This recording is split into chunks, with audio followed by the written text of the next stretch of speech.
Hi folks, this is Joe with Citrus County Porch Life, not on the porch right now. I'm in the backyard after about 3 o'clock. The shade spreads in the backyard and I'm able to sit back there. I do have a propensity for skin cancer going way back to my days as a lifeguard, 5 years as a lifeguard, and that did damage to my skin that since I came to Florida has really been showing up. So like when I go to the pool, I almost go fully clothed. I spent the greater part of today trying to locate a very dear friend of mine. His name is Ray, and recently he entered a nursing home, and we were talking every day, sometimes 5-6 times a day. What's going on there, how he likes it, and he did like it. We've been friends for most of our lives, and he came down with COPD first, a very heavy smoker, wouldn't give it up. I'd ask him when he was going to give it up, and he said, you know what, that would be my birthday gift to you, your next birthday I'm going to quit. Well, he never did till he had a very acute exacerbation of the COPD and ended up in the hospital. At that time, I was in Rhode Island, he was in Florida, so I came down to see him thinking that this might be the end of his life, but it wasn't. Then I came down to Florida and he went up to Rhode Island to be closer to his family. And once the damage is done, like with my skin, he went to the doctor and they found a small spot on his lung.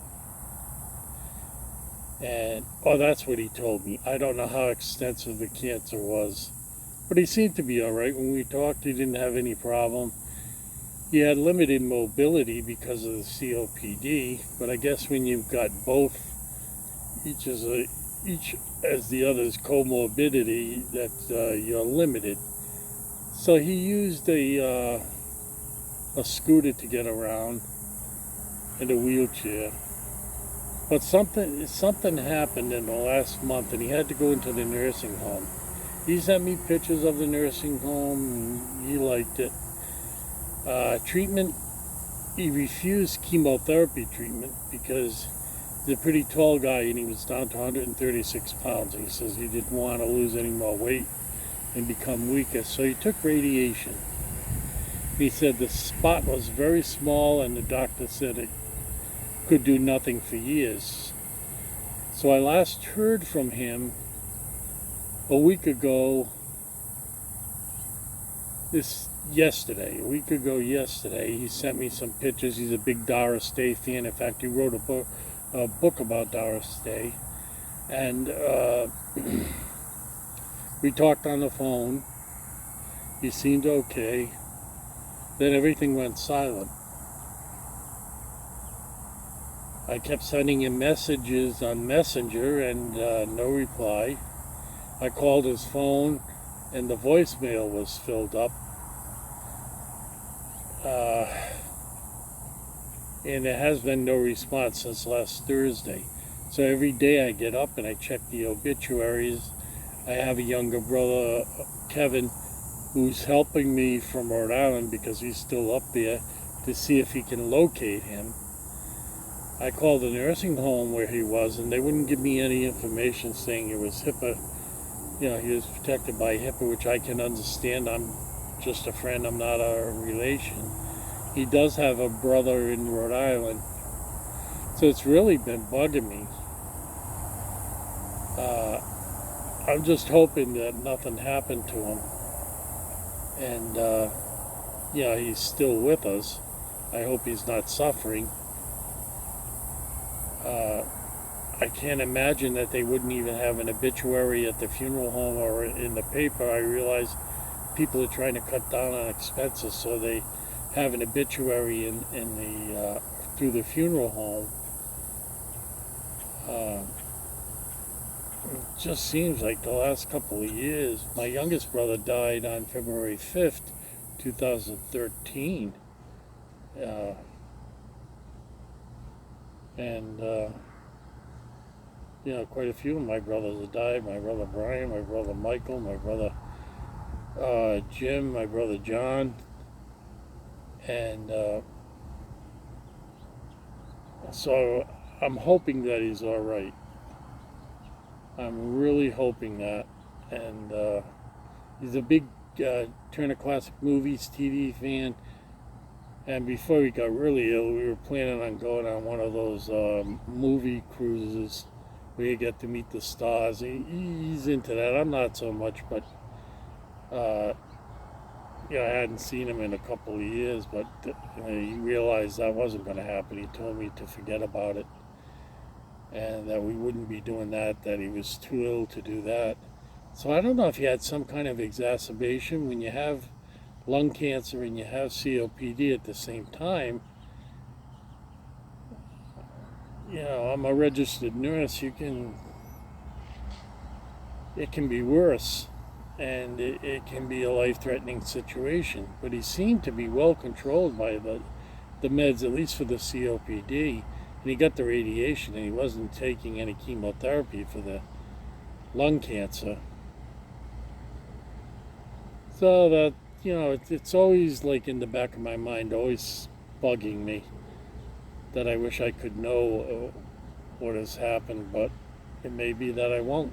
I find out, since I moved to Florida, I find out a lot that people have passed that I've known my whole life, and I find out usually through my brother Kevin when he sees it in the paper or he hears it from someone that they've passed. And I'd like to pay tribute to another person in my life who passed. Her name was Donna Luzzi, and she was a registered nurse, a single mother who raised a wonderful daughter, and she got COVID several years ago, and it turned into that long COVID. I don't know the pathophysiology of COVID. Sorry to say, I'm a nurse, but it came along after. I've had all the shots myself because I'm at a very high risk with some of the stuff I have going on in my life. And little by little, her lungs shut down, and as her lungs shut down, all the other organs in her body shut down. And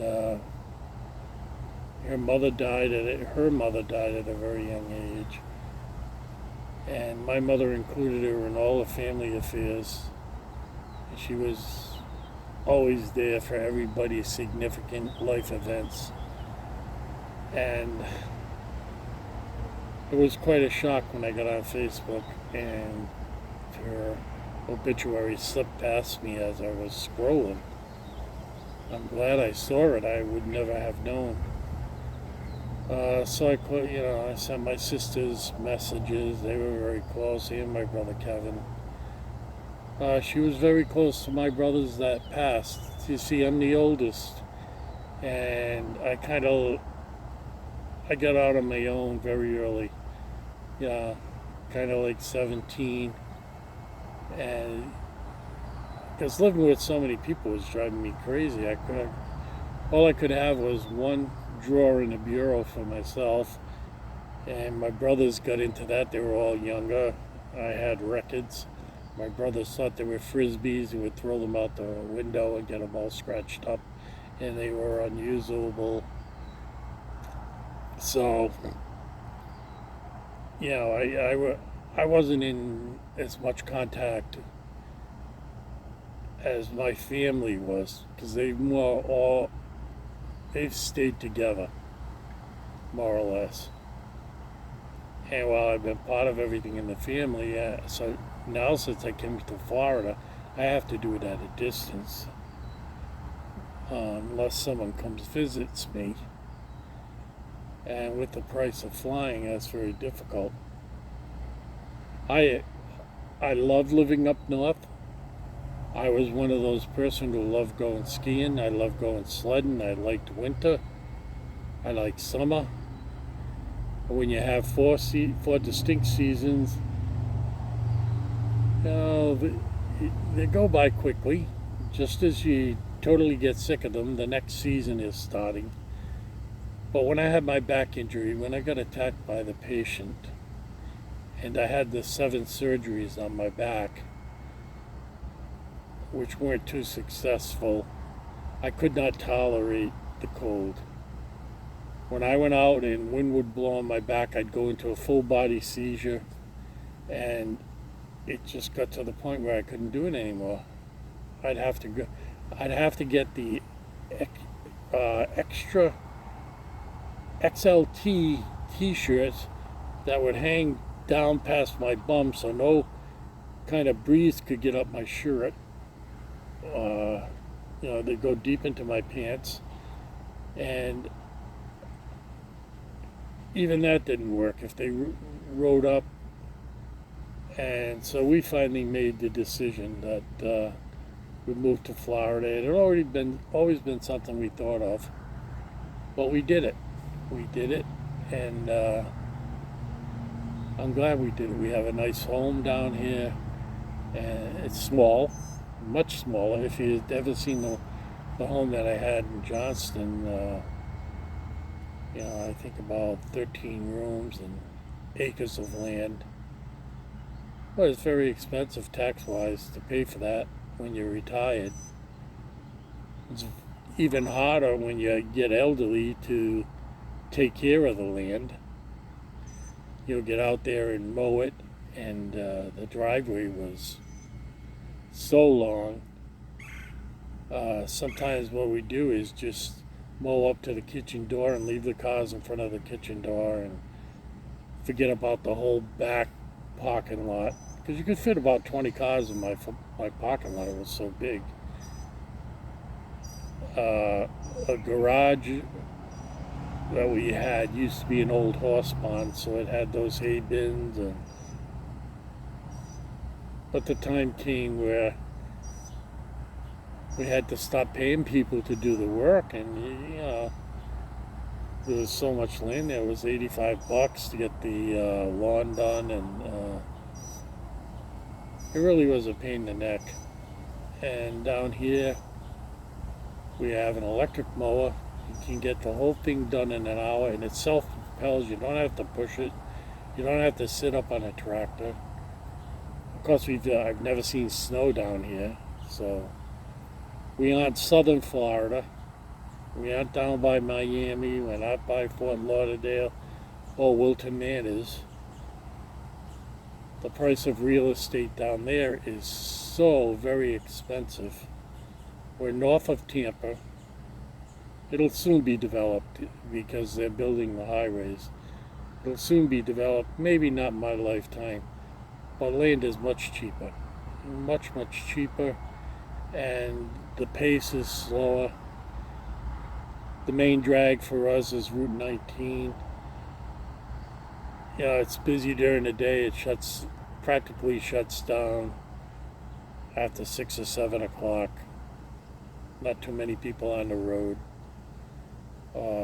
It's just, I think it's what you need when you get older. I mean, I'm not going to go partying down in Tampa anymore like I used to in Providence. Couldn't wait for the weekend to come, stop partying. And when I say partying, I don't mean with drugs. I mean, having drinks and going out. Friday night, Saturday night. If I had Sunday off, Sunday night. So, I hear it said, well, you're just where you should be. And I really believe that. We're just where we should be. We're here in Florida. All summer the average temperature is 91, but if you get in the shade, it's not that bad. We do have storms. We haven't got a direct hit by a hurricane.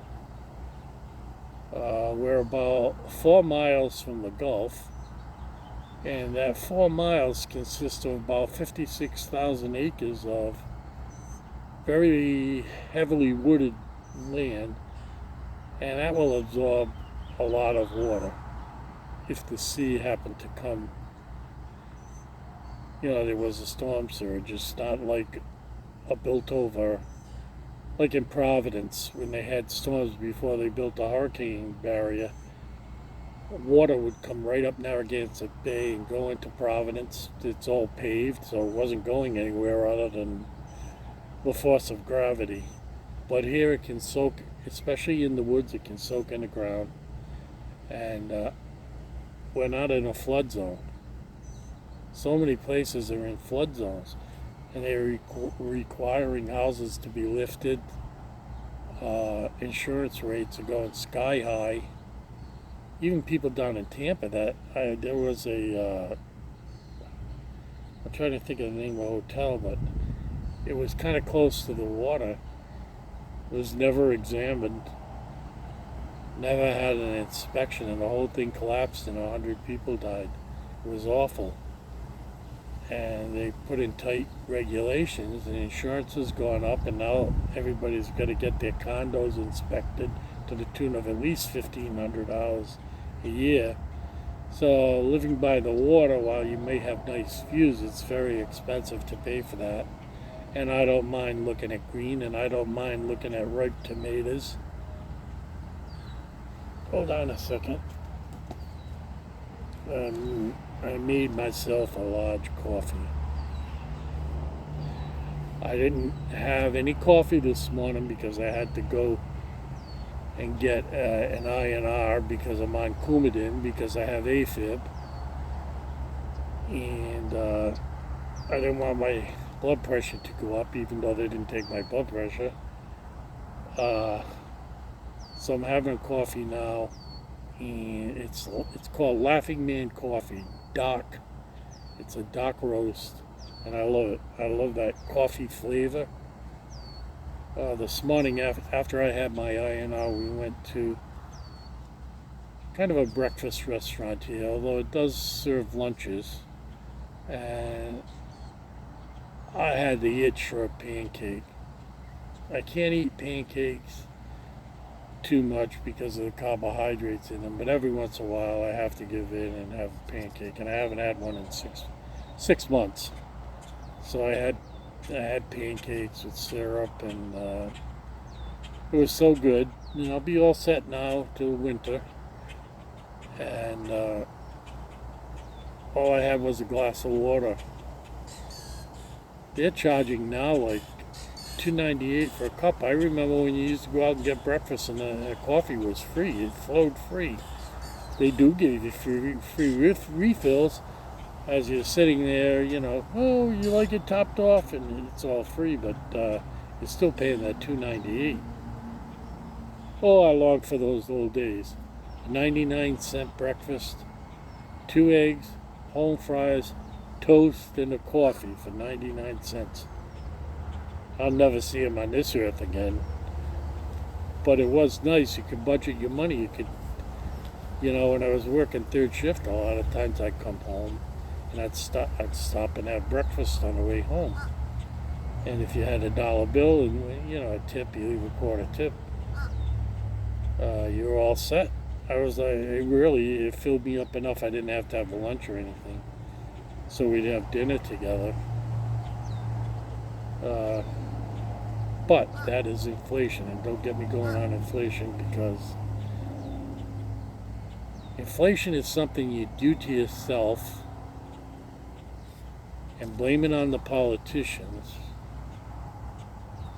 And they do it because they don't want to get blamed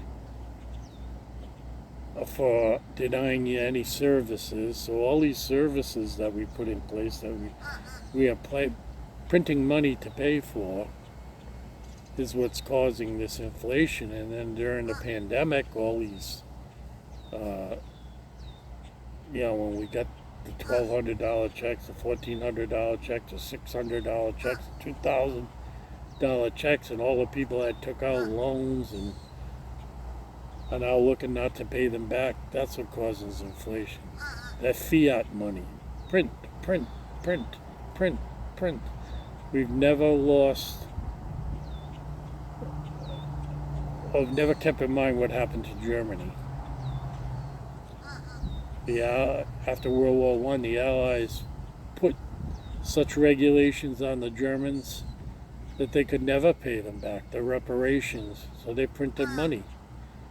And eventually it got to the point where you had to pay like 3 million Deutschmarks to get a loaf of bread, and you had to bring, they couldn't keep up printing the money, so if you had like a Deutschmark bill, you had to bring 3 million of them in to get a loaf of bread.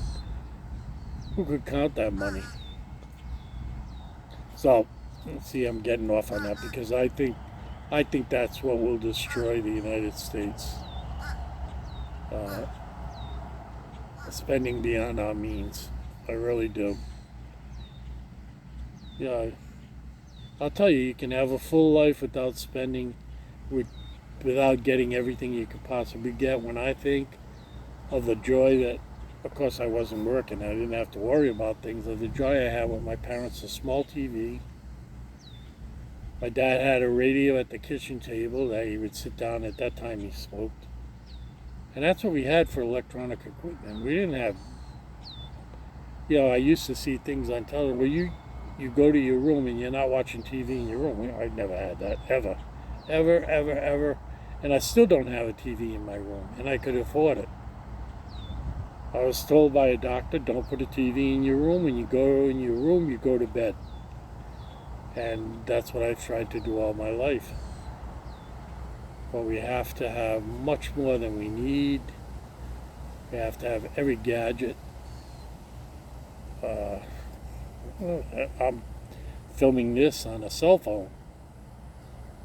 And this cell phone, I put a terabyte card in it. So I have more storage there than the first bank that I worked for. They had removable 330 megabyte drives, Platens. You'd unscrew it, take it out, put another in. But at any time they had 330 megabytes, and I thought that was more storage. I couldn't even imagine it in my mind that there'd be that much stuff. So tonight we're gonna have cod, French fries, and coleslaw. The coleslaw isn't homemade. I usually like homemade coleslaw because I like the texture. And I have one of those graters, and I grate the coleslaw, I grate the onion, I grate the carrots, and mix them all together. And I like that. And stuff that you get in the markets, it's not very, there's no texture to it. Some of it is minced. Some of it is made like KFC, where you can't feel it. It's just kind of like juice with stuff in it. And it's awfully sweet. Awfully sweet. And I don't think you need that much sweetness. Well, that's about it for now. I hope everybody's having a good day. I don't think it's 5 o'clock yet, but it's late afternoon here. It stays light till about 8:30, 9 o'clock. In the winter, it won't get light till 8 o'clock in the morning because we're so far west in the Eastern time zone. We're at the very limit of the Eastern time zone. Whereas when I lived in Rhode Island, I was at the very eastern limit, and they wanted to join the Atlantic zone, but that has never happened yet. They've talked about it since I was a kid. And if they haven't done it by now, I doubt they're going to do it. So have a good day, have a good night wherever you are in the world. Hello to all my relatives in the United Kingdom, all the Gilbodies in Northern England, and the McConnells in Ireland. And I'll talk to you a little later.